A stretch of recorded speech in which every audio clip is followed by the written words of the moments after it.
आखिर नाभि में रुई कहां से आती है, या फिर हवाई जहाज में फ्लाइट मोड ऑन क्यों करना पड़ता है, या फिर 2G 3G 5G नेटवर्क में जी का क्या मतलब होता है। ऐसे ही अमेजिंग फैक्ट्स को जानने के लिए वीडियो को पूरा देखें। नंबर 10, हम नए नए तरह तरह के खुशबू वाले साबुनों से रगड़ रगड़ के नहाते हैं ताकि हम अपनी बॉडी को साफ करने के साथ साथ परफ्यूम की तरह महक भी सकें। और इंडिया में शायद ही ऐसा कोई व्यक्ति होगा जो लक्स साबुन से ना नहाया हो।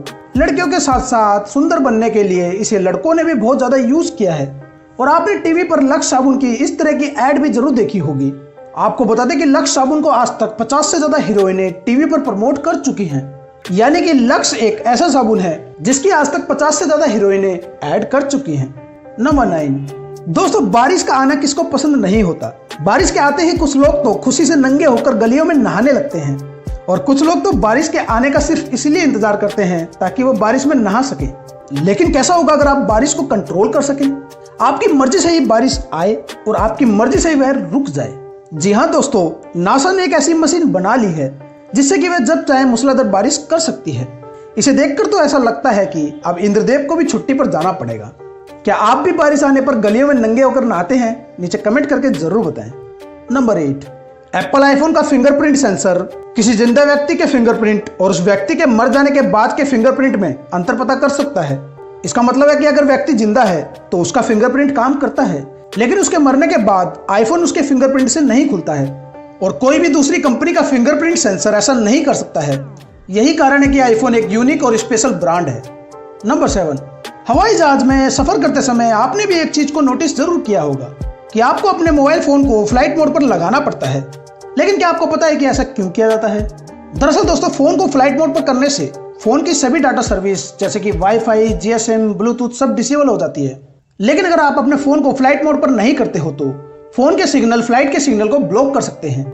जैसे कि आपको पता ही है कि फ्लाइट को लैंडिंग और टेक ऑफ करते समय पायलट को ट्रैफिक कंट्रोल से कनेक्शन बनाना पड़ता है और उनसे इंस्ट्रक्शन लेने पड़ते हैं। लेकिन अगर फोन फ्लाइट मोड पर नहीं होगा तो फोन के सिग्नल फ्लाइट के सिग्नल को ब्लॉक कर देंगे, जिससे कि पायलट का कनेक्शन टूट जाएगा और उसे ट्रैफिक कंट्रोल के इंस्ट्रक्शन सही से सुनाई नहीं देंगे, जिसकी वजह से सैकड़ों लोगों की जान जा सकती है। इसी वजह से फ्लाइट मोड ऑन करवाया जाता है। नंबर 6, जैसा कि आपको पता ही है कि दाल चावल इंडिया के ट्रेडिशनल फूड में आता है और भारत में तो लगभग हर घर में दाल चावल बनाए जाते हैं और उसे बड़े चाव से खाया भी जाता है, जिससे कि बहुत से लोगों को ऐसा लगता है कि भारत में ही दाल चावल खाने की शुरुआत हुई थी। लेकिन आपको बता दें कि दाल चावल खाने की शुरुआत नेपाल से हुई थी और नेपाल से होते हुए ये यूपी बिहार में आया और धीरे धीरे पूरे भारत में इतना ज्यादा पसंद किया जाने लगा। दोस्तों, अगर आपको भी दाल चावल खाना पसंद है तो नीचे कमेंट करके जरूर बताएं। नंबर 5, एक रिसर्च में ऐसा पाया गया है कि रोजाना च्युइंगम चबाने से ब्रेन में हिप्पोकैम्पस का रक्त प्रवाह बढ़ जाता है।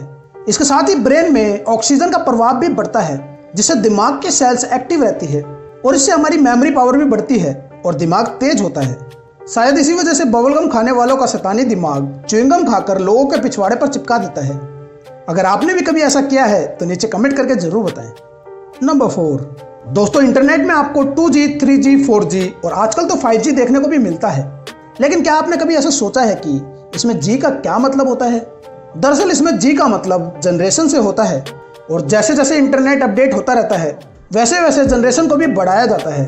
इसीलिए इसमें 5G से मतलब 5th जनरेशन से है।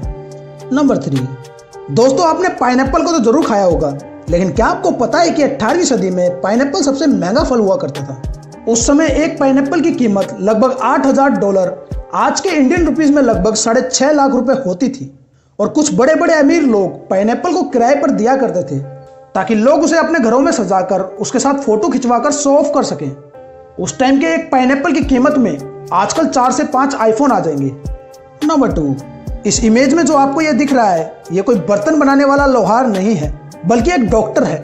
जी हाँ दोस्तों, प्राचीन समय में लोगों का सिर का दर्द कुछ इस तरीके से सिर पर मटका पहनाकर हथौड़े से ठोक ठोक कर ठीक किया जाता था।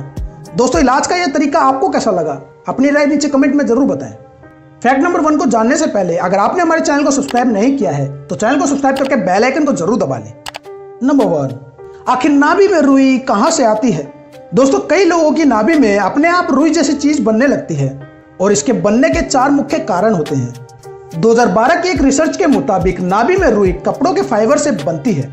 हम जो कपड़े पहनते हैं वो हमारे पेट से रगड़ खाता रहता है और हमारी नाभि का आकार ऐसा होने की वजह से कपड़े के फाइबर का कुछ हिस्सा नाभि में स्टोर होता रहता है। इसी के साथ जो हमारे नाभि के आसपास के बाल होते हैं वो भी इस प्रक्रिया में बहुत मददगार साबित होते हैं। और इन सब चीज़ों की वजह से ही नाभि में बैक्टीरिया बनने स्टार्ट हो जाते हैं जो इन चीज़ों को रुई जैसी वाइट सी चीज़ में कन्वर्ट करने लगते हैं। इसीलिए आपने देखा होगा कि जो लोग ज़्यादा साफ सुथरे होकर रहते हैं उनकी नाभि में बहुत कम रुई बनती है।